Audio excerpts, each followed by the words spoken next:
Oh, hello. I didn't see you there. Thanks for stopping by.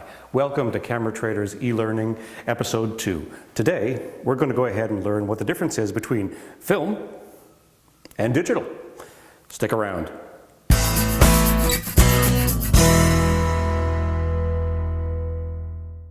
Hey, what's up?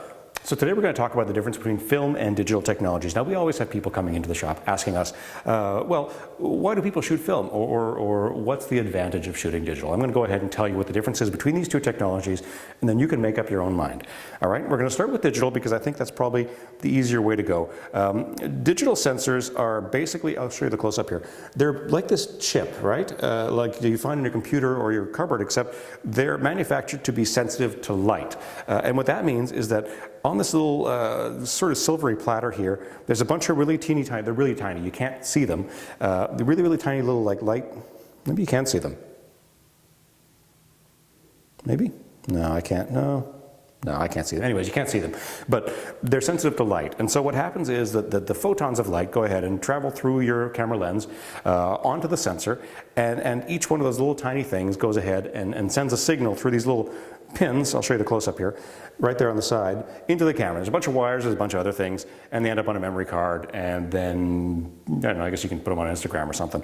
So that's how digital technology works, okay? On the other hand, film technology is really different, okay? This is a roll of film. Most of you have probably seen this sort of thing before.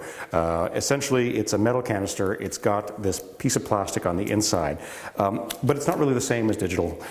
It's not sensitive to light, for example. It's actually kind of a quantum material. So I'm not going to go ahead and explain quantum to you. It would take forever. But essentially, each roll of film actually contains every single picture that has ever been taken or will ever be taken in this sort of material on the inside. Kodak never actually said where they found the material. They still got some, obviously. That's why you can still buy film. But essentially, you're not taking a picture. What you're doing when you put this in a camera is that you are transferring your quantum energy into the film, and it's converting your intentions and your fears into images that you then develop and you look at.